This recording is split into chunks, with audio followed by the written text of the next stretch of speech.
मतलब सपना देखा और ऐसा कहते हैं ना कि आसमान में बादलों को पकड़ने का सपना देखा और मुट्ठी भर तारे हाथ में आ गए, कुछ ऐसा हुआ आपके साथ? हाँ, पर वो तारे बड़े अच्छे लगने लगे। बिल्कुल बिल्कुल। आप जिस डिपार्टमेंट में है वहाँ की तमाम जानकारियाँ बिल्कुल आपके टिप्स पर ऐसे हैं कि कभी भी उठा के आपको पूछ लिया जाए तो आप उनको बता सकती हैं। काफी सारी चीजें हैं, पर इतनी डर्थ के अंदर स्कीम्स आ गई है, तो जब तक कुछ जैसे डेटा पॉलिसी है, ये है, इनकी जब तक आती हैं उसके बाद ही आप उनके ऊपर क्रियान्वयन होगी। इनमें इनके जो भी गाइडलाइंस है अभी बन रही है जी। हर दिन खुद मिटकर नया सृजन करती है, हर पल बिखरती है और फिर संवरती है। जब सभी कुछ कहते हैं वो खामोश सी सुनती है। लड़की है या माटी, हर दिन एक नए रूप में, एक नए अंदाज में ढलती है। एक लड़की पर दोहरी जिम्मेदारी होती है, शादी के बाद 2 परिवारों की, और अगर वो कामकाजी है तो घर और ऑफिस की। और इन सब के बीच भी वो जिंदगी से तालमेल बिठाने की कोशिश करती रहती है। खुद को संभालती है, परिवारों को संभालती है और ऑफिस के साथ साथ सामाजिक जिम्मेदारियों को भी संभालती है। आज सिंपली बातें में मैं आपको मिलवाने जा रही हूँ शिल्पी पुरोहित से, जो आरएएस अधिकारी हैं और वर्तमान में राजस्थान सरकार के डिपार्टमेंट ऑफ इंडस्ट्रीज में जॉइंट कमिश्नर के पद पर कार्यरत हैं। आइए स्वागत करते हैं शिल्पी पुरोहित का और जानते हैं उनके जीवन से जुड़ी सिंपली बातें। बहुत बहुत स्वागत है आपका।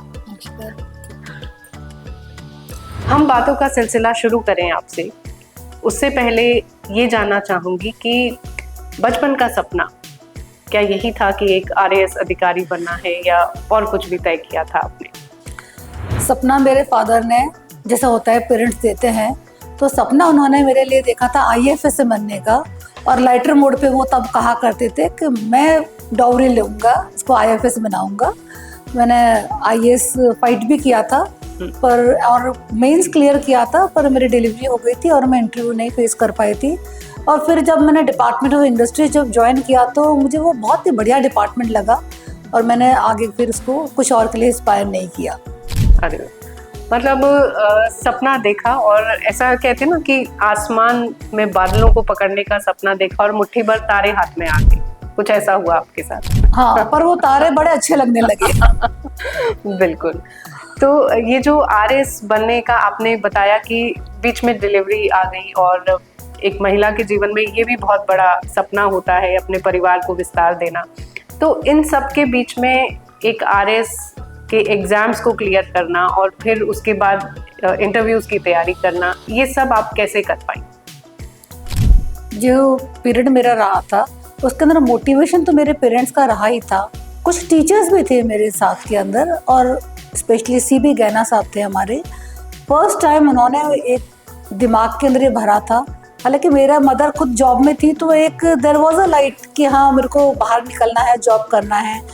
पर एक दिन सबके सामने उन्होंने ये कहा था कि तुम्हारे पेरेंट्स मतलब बच्चियों और बच्चे दोनों के ऊपर बराबर इन्वेस्ट कर रहे हैं, पैसा लगा रहे हैं, तो आप ये मत कीजिए कि सिर्फ 500 रुपये का जो काम एक बाई कर सकती है उसके अंदर आप पूरी जिंदगी अपनी लगा दें। उन्होंने ये भी कहा, मैं ये नहीं कहता हूँ कि हाउसवाइफ का काम बहुत को आप मिनियल मानिए, लेकिन बोले कि आप उस काम के साथ साथ पैसा आपके पेरेंट्स ने आप पर इतना विश्वास लगाया है, उसके साथ जस्टिस करने के लिए आपको you should explore the opportunities.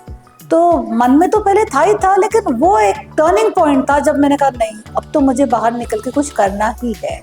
बिल्कुल, ये एक वही सोच हो जाती है कि हम अगर कोई मेड लगाते हैं तो हम उसे भी रोजगार दे रहे हैं जी, हम एक दूसरी महिला को भी एम्पावर कर रहे हैं जो काम वो कर सकती है, और हमारी जो ऊर्जा है वो उससे ज्यादा काम करने की है, कहीं और लगा सकते हैं, कहीं उसे हम और लगा सकते हैं, और समाज के एक दूसरे क्षेत्र को हम अपनी ऊर्जा से और ज्यादा प्रभावित कर सकते हैं और ज्यादा काम कर सकते हैं।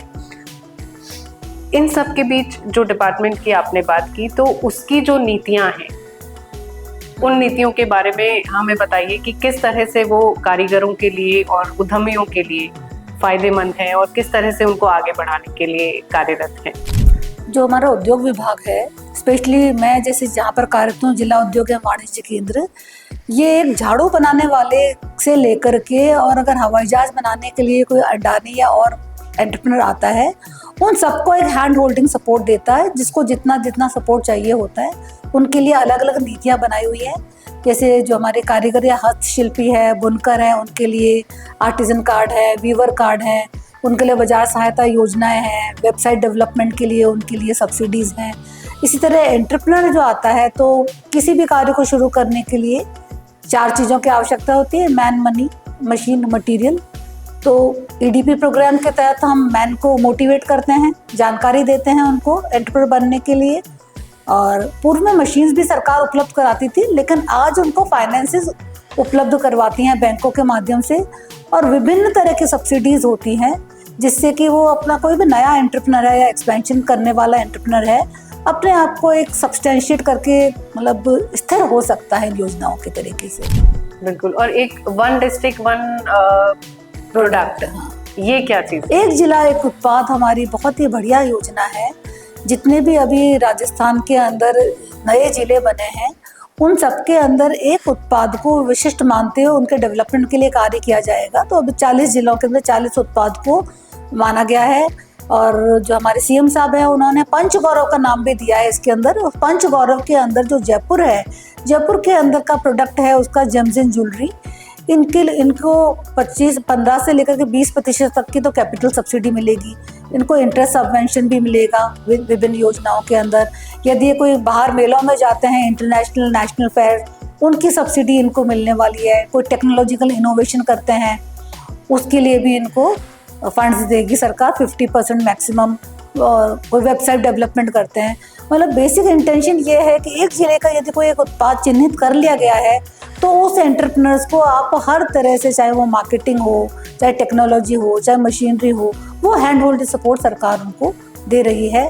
और इनका भी एक रजिस्ट्रेशन भी कर रही है ODOP पोर्टल के लिए। चाहे आप सुविधा ले चाहे नहीं लें, वो रजिस्ट्रेशन कंपलसरी किया गया है इसमें। बिल्कुल। आप तो जिस डिपार्टमेंट में है, वहाँ की तमाम जानकारियाँ बिल्कुल आपके टिप्स पर ऐसे हैं कि कभी भी उठा के आपको पूछ लिया जाए तो आप उनको बता सकती हैं। काफ़ी सारी चीज़ें हैं, पर इतनी डर्थ के अंदर स्कीम्स आ गई है, तो जब तक कुछ जैसे डाटा पॉलिसी है, ये है, इनकी जब तक आती हैं उसके बाद ही आप उनके ऊपर क्रियान्वयन होगी। उनमें इनके जो भी गाइडलाइंस है अभी बन रही है जी। अगर हम फिर से आपके RS बनने की प्रक्रिया पर आते हैं तो क्या फर्स्ट अटेम्प्ट में आपका सिलेक्शन हो गया था? RS में मेरा फर्स्ट अटेम्प्ट में सिलेक्शन हो गया था। IAS के लिए मैंने 2 अटेम्प्ट्स दिए थे। सेकंड में फर्स्ट के अंदर तो मैं प्रीलिम्स भी नहीं क्लियर कर पाई थी जी। और इसीलिए जब मैंने RS प्रीलिम्स क्लियर किया था तो मुझे वाकई बहुत खुशी हुई थी। और मेंस जब क्लियर किया और इंटरव्यू कॉल भी आ चुका था, बट चूँकि डिलीवरी बिल्कुल ड्यू थी और ट्रैवलिंग मना था, और बस दैट वाज द थिंग, जहाँ ईश्वर आपको या नेचर आपको, जहाँ जिसके लिए आप बेस्ट हो वहाँ पहुँच जाते हो जी। बिल्कुल।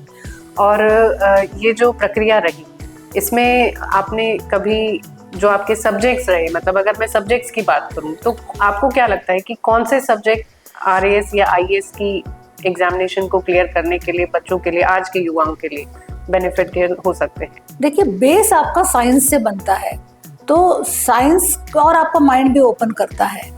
तो शुरुआत आपका रुझान साइंस में तो होना ही चाहिए। और आजकल तो सब्जेक्ट्स का इतना सिस्टम नहीं रहा है, क्योंकि वो सारे सब्जेक्ट्स के हिसाब से उनका, मेरे टाइम में बाकी सब्जेक्ट्स की बड़ी अहमता रहती थी, लेकिन अब आज जितना मैथमेटिक्स इम्पॉर्टेंट है उतना ही हिस्ट्री इम्पॉर्टेंट है, उतना ही ह्यूमैनिटीज़ इम्पॉर्टेंट हो गया है, क्योंकि इनका जो स्केलिंग वाला सिस्टम हो गया है आजकल जी।